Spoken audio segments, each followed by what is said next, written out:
उनको जो भाव थो को ज्ञान वर्तमान के मनुष्य में देखने में नहीं आवे। ऊपर को दिखाने को तो बहुत आवे है, किंतु असली राजा राजा जी को जो भाव है जिसको छिपे हुए है, यानी एक प्रकार से आदि भाव को, जैसे कोई वस्तु को आविष्कार हो तो वह को अभी तक कोई आविष्कार नहीं हुआ, वो वह जमाने में थो 5000 वर्ष के पहले के जमाने में जब भगवान श्री कृष्ण जी अवतार लियो तो, और गोपियां थी और राधिका जी थी उस वक्त के में, तो वो प्रेम को एकदम प्रत्यक्ष प्रेम मूर्तिमान होकर के नाच रहे थे। बोले मूर्तिमान होकर के वह वक्त में नाच रहे थे, वह वक्त में तो क्यों, वक्त में क्यों नहीं, तो वह वक्त में तो साक्षात भगवान अवतार लियो थो, और वक्त भगवान आवे तो साथ वैसे ही हुए। इस समय में भगवान को अवतार नहीं, भगवान स्वयं प्रकट हो जावे तो कोई बड़ी बात नहीं। और दूसरी बात है, केवल भगवान को अवतार नहीं तो भक्तों को भी अवतार।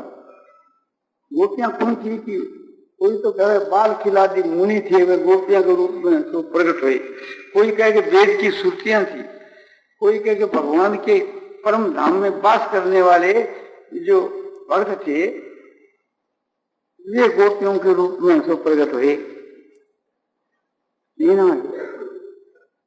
जब प्रेम की बात कहूं तो हमारे बहन ने तो बराबर जब काम जब कोई देखे या एक पिछाड़ बताइए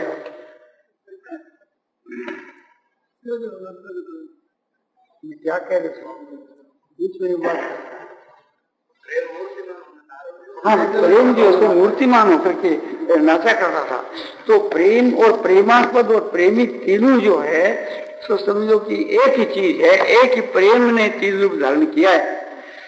तो भगवान की दृष्टि के बीच के मां गोपियां प्रेमास्पद और भगवान प्रेमी, और गोपियों की दृष्टि के मां गोपियां तो प्रेमी और भगवान प्रेमास्पद दोनों को जो अपने संबंध है वो प्रेम को संबंध।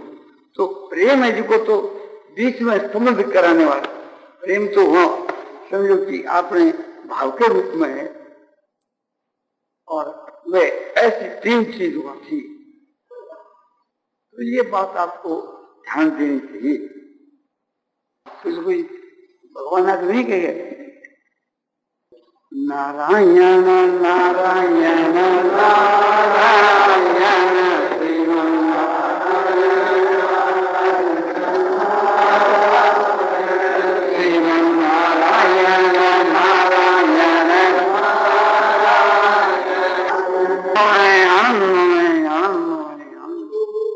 क्या कह रहा था कि वो जमाना था उस वक्त का, तो उस वक्त के भगवान स्वयं प्रकट हुए थे। भगवान के प्रकट उस वक्त के बीच में आए थे। क्यों आए थे ये कथा सुन जाती है, शायद कोई पुराण में हो, अभी देखी नहीं है, सुनी हुई है।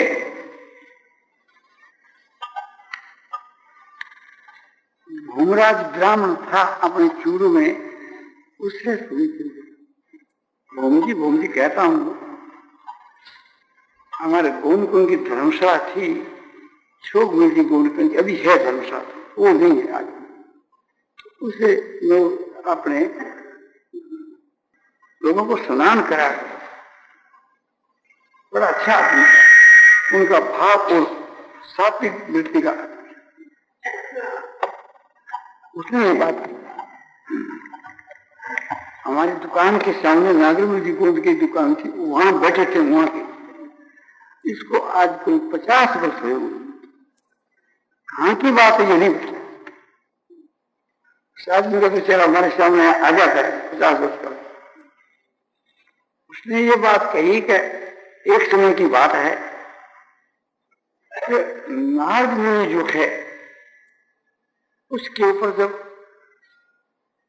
कामदेव ने अपना प्रभाव डालो, तो कामदेव से कहा, रे कामदेव तो मुझको भी नहीं छोड़ा, एक घर तो छोड़ना चाहिए, आपने कहावत है जाके नहीं छोड़े। उसने कहा कि मैं किसी को भी नहीं छोड़ता,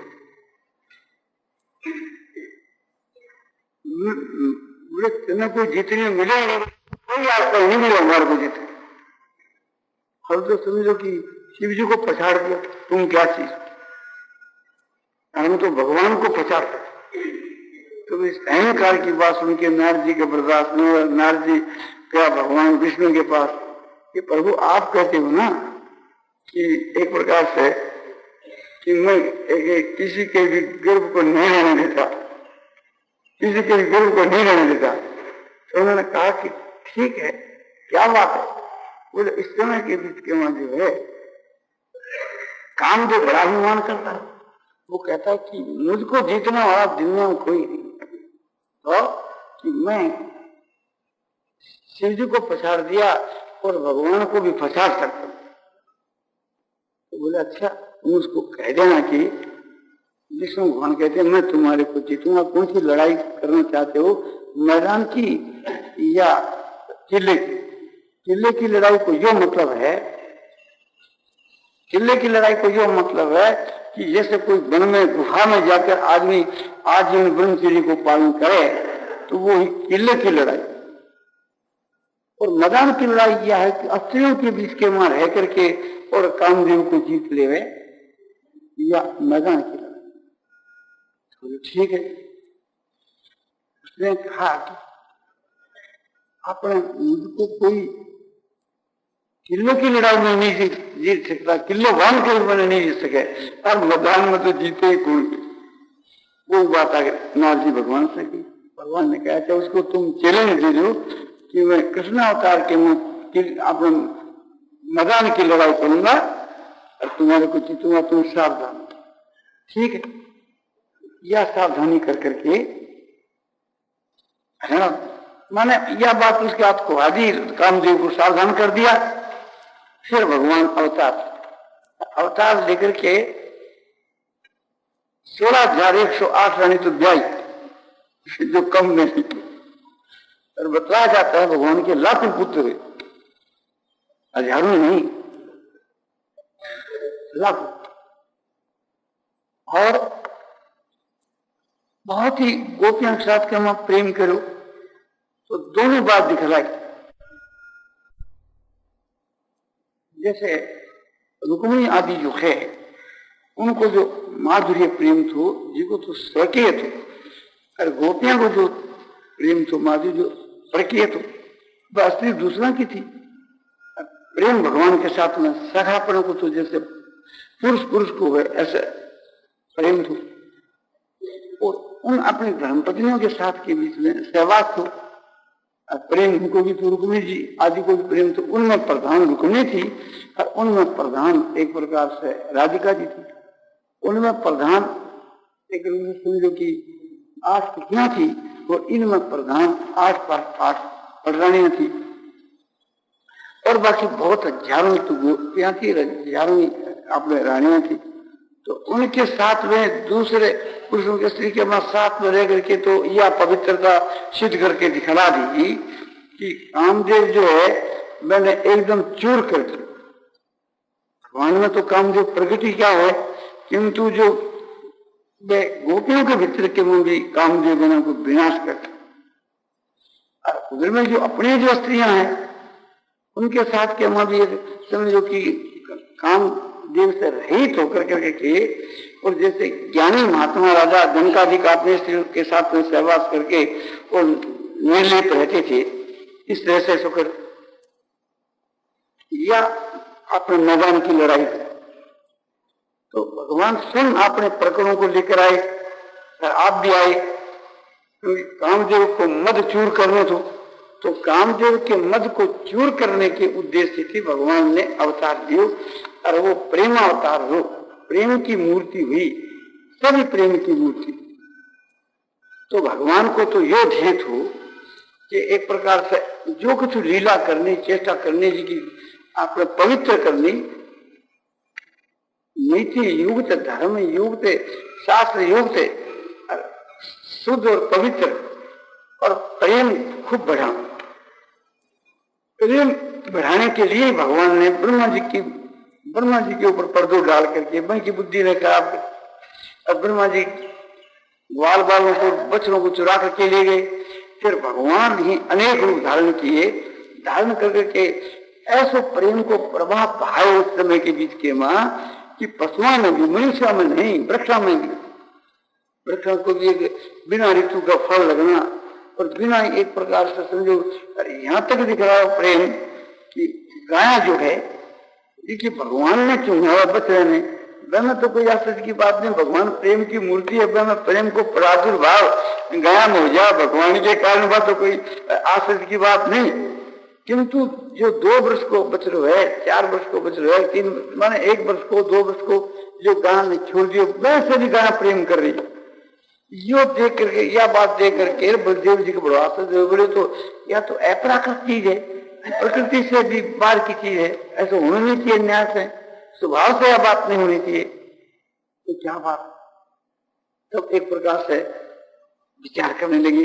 और गोप को भी देखो भी, कोई भी अपने उनका लड़का कसूर कर दे और बने लड़ने या मारने पिटने जावे तो पास में जावे तो एक प्रकार से थी, लड़को हंस देवे तो वह भी हंस देवे, वो क्रोध करा तो सब दूर भाग जा, अपने लेकर अपने हृदय के लगाने लग जा, वो बात स्वभाव हो जावे, क्रोध भाव चले। इस प्रकार की बात देख करके बलदेव जी ध्यान लगा करके देखो तो जितना जो ग्वाल बाल है, बच रहा है, सब कृष्ण ही कृष्ण दिखे। तो फिर भगवान से पूछो कि क्या बात है, तो जब सारी बात भगवान बतला दी कि ब्रह्मा जी इस प्रकार से ग्वाल बालों को, बछड़ों को चुरा कर ले गए और मैं अनेक रूप धारण करके लीला कर रही हूं, तब एक प्रकार से बात समझ में आई। तो आप देखो कि भगवान अनेक रूप धारण करके वहां ऐसी लीला करी कि समझो कि वहां के गोपों में, गोपियों में, गायों में, बछड़ों में सब में प्रेम की जागृति कर दी, स्वयं रूप में बनकर। ऐसी लीला सो उस वक्त में कही। तो ग्वालों के साथ में भी विशुद्ध प्रेम, गोपियों के साथ में भी शुद्ध प्रेम, उनकी गोपों की माताओं के साथ में भी शुद्ध प्रेम और गायों के साथ में भी शुद्ध प्रेम, किसी के साथ में तो वास्तव भाव को प्रेम, किसी के साथ में सख्य भाव को प्रेम, गोपियों के साथ में, गोपों के साथ में तो सख्य भाव को प्रेम, और गोपों की माता जो है अपने बच्चों की जो माता है उनके साथ में वास्तव भाव को प्रेम। तो उसिया के मां एक प्रेम को प्रभाव है, वो प्रेम के प्रकार से थी, ऐसा प्रभाव है कि मानो कोई बाढ़ आ गई प्रेम।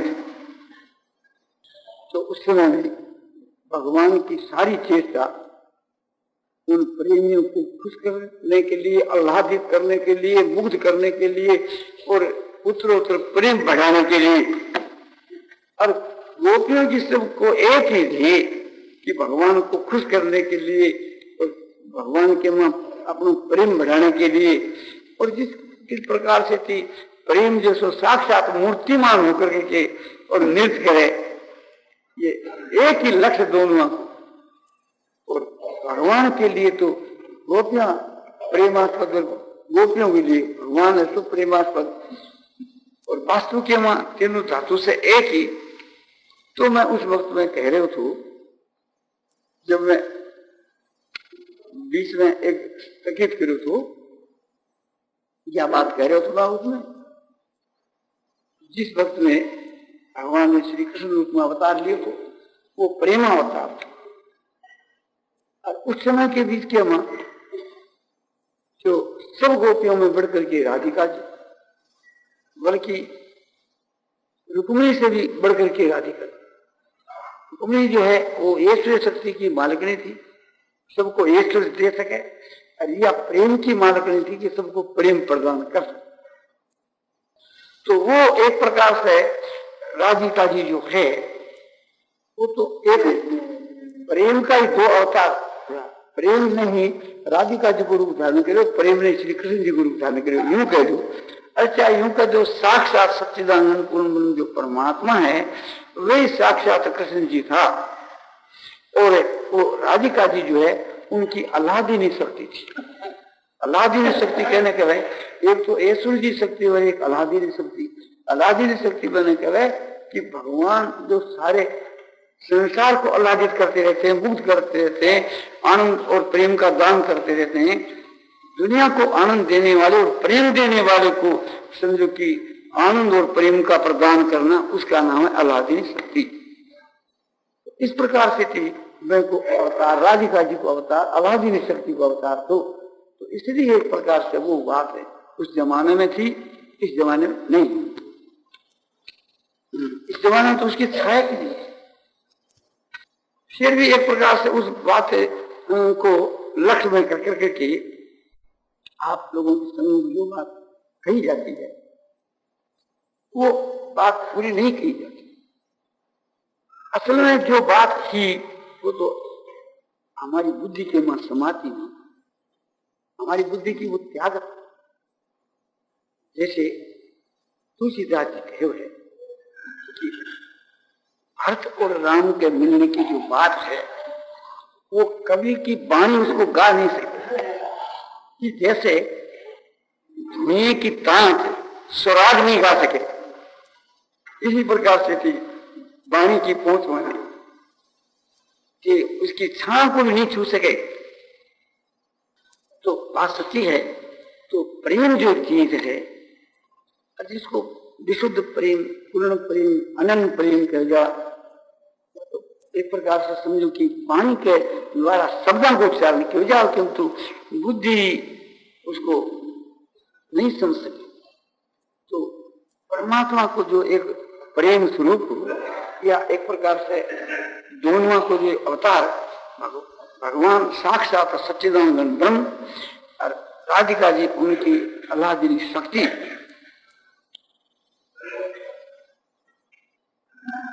उनका प्रेम को जो विषय उसको किस प्रकार से ग्रहण करने में असमर्थ है।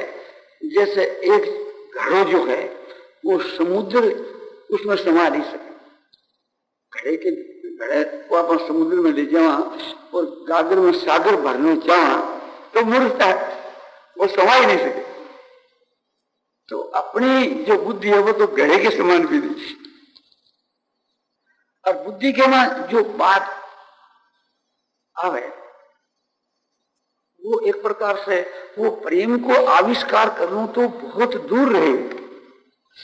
वह प्रेम ने किस उदाहरण से घड़ करके बतलाया जावे तो मन की एक प्रकार से घड़ने की शक्ति कि वह के लिए कोई ऐसा दृष्टांत या उदाहरण घड़ करके बतलाया जावे या मन की सामर्थ्य बनी। जो बुद्धि के भीतर के में समझ में जो बात है उसे कोई दृष्टांत उदाहरण रूपक है वो नहीं बन सके। माने जितनों का को रूपक जितना नजदीक पहुंच करके कितना रूपक बांधे उसको, मन को जो रूपक बांधे वो एक क्षण के बीच के मां समझो कि एक सेकंड के बीच के मां के जो चित्र रूपक को आवे को वर्णन करे तो घंटा ही लगे। तो आप समझो क्षण मात्र में आंख खोलने में 33 बार के वो चित्र आए उनमें चित्र ने समझाने के वास्ते बहुत टाइम लगे। वाणी कितनी शक्ति को जितनी मन की है। एक चित्र हाथ में लेकर के चरणों से लेकर मस्तक तक भगवान को दूसरे एक फोटो लिखने वाले को समझाया जाए कि चरण ऐसा, हाथ ऐसा, पैर ऐसा, तो वो आंख के सामने तो क्षण में दिखे, आंख खोले में 33 बार में वो फोटो दिख रहे है। पर वाणी के द्वारा मैंने समझा है तो वो मैं फोटो में समझा था कितनी देर लगे। देखो एक कागज का फोटो भेजो भगवान को दिखेगा समझाने में तो वो कैसे समझाओ। तो एक प्रकार से वो एक अलौकिक विषय। तो अपने क्या करना चाहिए इस विषय में? अपने यो करना चाहिए कि भगवान श्री कृष्णचंद्र जी को जो स्वरूप है, अपना जो इष्ट देव भगवान श्री कृष्ण या जिसको जो इष्ट हो, भगवान शिव हो चाहे भगवान राम हो चाहे भगवान विष्णु, उसमें हमारा कोई फर्क नहीं। तो प्रकरण इस वास्ते कृष्ण जी की बात के तो भगवान श्री कृष्णचंद्र जी को जो स्वरूप है, और जैसो आपने बढ़िया से बढ़िया आपने बुद्धि जहां तक पहुंच सके, और संसार में जितना कृष्ण जी का फोटो मिले, जिसे जो बढ़िया से बढ़िया आपने मिले, वह फोटो के आधार पर भगवान का स्वरूप ने देखे। आधार पर मैं फोटो ने नहीं, वह फोटो के आधार पर एक भगवान कृष्ण जी के स्वरूप ने देखे। वो फोटो तो जड़ है और भगवान चेतन है। जैसे एक जो आपने समझो कि मेरे शरीर और मेरे उसमें भीतर में आत्मा, ऐसे ही कोई मेरे फोटो उतार लियो तो वो सामने लाकर रखो, तो फोटो में और मेरे में जो डिफरेंस है, क्योंकि मैं तो बोलूं हूं, बात करूं, हालू चालू चेतनता से, आंख भी स्वयं से बतला सकूं, और वो मेरे फोटो क्या बतला सके? दोनों तो क्यों हाँ भाव है, नहीं कुछ भी नहीं है। तो मेरे और मैं को जो डिफरेंस है, इस वजह से भगवान को फोटो और भगवान को डिफरेंस इतना ही नहीं है, वो बहुत ज्यादा है। लोगों को भगवान को फोटो में डिफरेंस ज्यादा कैसे कि भगवान को आप फोटो उतार लिया, असली फोटो, तो असली फोटो के भीतर में मैं की आकृति तो आ जाए, और मैं का जो हाव भाव गुण और मैं कैसे आओ उस फोटो के तो नहीं आ सके ना, तो वो डिफरेंस तो ना के अलग ही रहे। मेरा फोटो तो मेरे शरीर को से तार सको, पर अपने जो फोटो मिले है, जिका फोटो तो भगवान के दिग्र से को कैमरे से करेगा नहीं है, तो वो कितना फर्क है। तो अब उसके हमारे मदद की जरूरत पड़ी अपने, फोटो की मदद तो ली, और उस फोटो के वहां जो बात नहीं है, एक प्रकार से में हाँ भाव कटाक्ष और प्रेम और गुण, ये के वास्ते फिर महात्माओं का जो वचन है, शास्त्र है, वो अपना आधार, तो वह उससे लेकर के दोनों सजावे। ऐसा भगवान को स्वरूप और भी विलक्षणता है कि जैसे मेरा शरीर है और मेरे भीतर के में आत्मा है, तो मेरा शरीर तो चेतन नहीं है, मेरे भीतर की आत्मा चेतन है। वो क्षेत्र है, वो क्षेत्रज्ञ है, किंतु भगवान को जो शरीर है, जिको भी चेतन वो कुछ चेतन है। भगवान को शरीर ही चेतन नहीं, उनके ऊपर जो आयुध है या उनके ऊपर जो कुछ अपने वस्त्र आभूषण, ये जो माया जो भी कुछ है, वो भी सब चेतन। तो इस वास्ते बंधु बहुत डिफरेंट। तो ये सब बात उसके जिसके मां आपने मन से माने और मान कर करके, और फिर आपने ऐसा स्वरूप देखे, देख तो ही रहे। तो बोले यह मानता जो आपको दे कि ये अपने में पूर्णता कब समझा, तो शुरू में तो यह बात है कि एक प्रकार से अपने नेत्रों से देख रहे हैं, उस वक्त में आपने यह त्यागत नहीं रहा कि नेत्र वहां से आकाश से का। अब भगवान भी नेत्रों से ओझल हो जाए वो तो उपाय क्या, अंतर्ध्यान हो जाए तो उपाय क्या, किंतु अपनी इच्छा से अपनी सामर्थ्य नहीं है कि मैं सापा नेत्र न हटा सका। दूसरी बात, पलक नहीं मार सके, एक टकी देखते।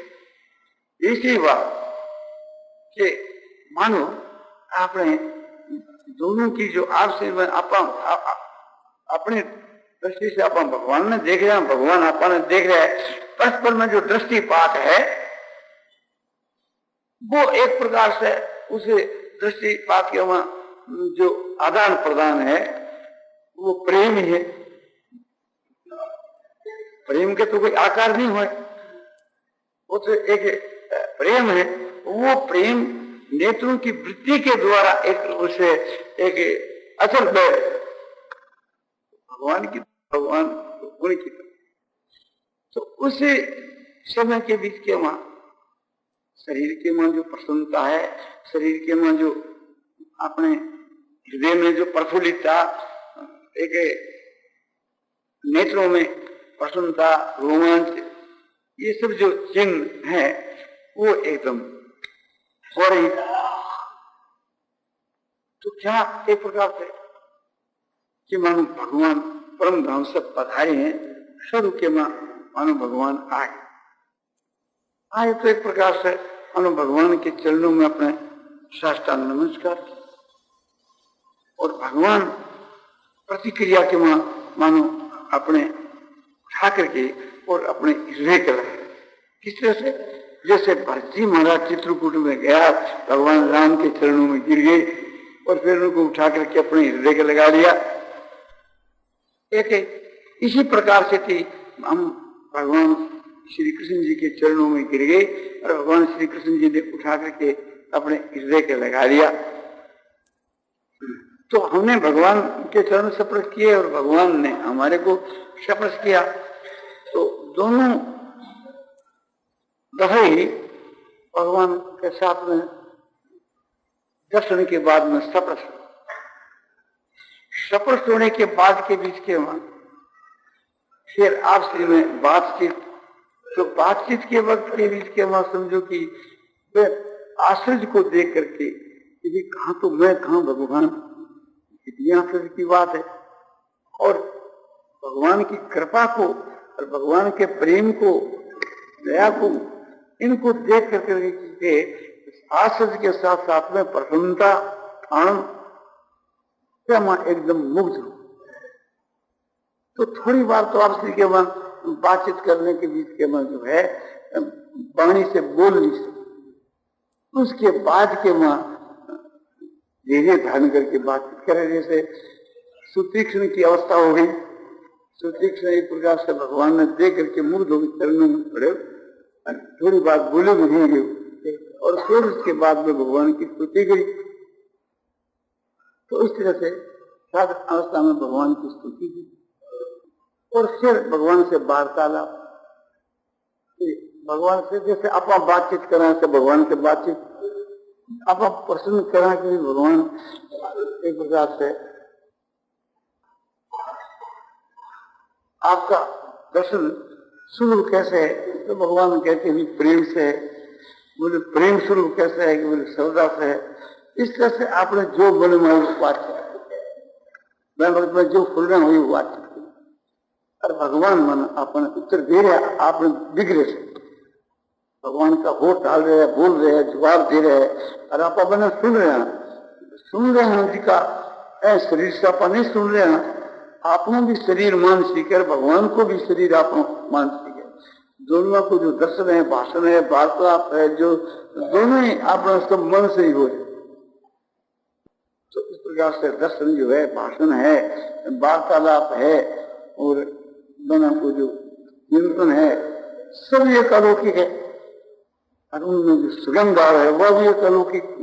तो वहां जो गंध है तो नासिका के लिए अमृत के समान है, उनका जो दर्शन है वो नेत्रों के लिए अमृत के समान है, उनको जो स्पर्श है वो अपने हाथों के लिए, अंग के लिए अमृत के समान है, उनकी जो वाणी है वो कानों के लिए अमृत के समान है। सभी एक प्रकार से इंद्रियों के लिए उनका दर्शन, भाषण, स्पर्श, वार्तालाप, सुगंध आदि अमृत के समान है। इस प्रकार से मानसिक आप रोज करा, जिनमें 1 दफे, 2 दफे, 5 दफे, जब आप मन में आवे तभी ऐसे करते करते पहला तो ये चीज वो है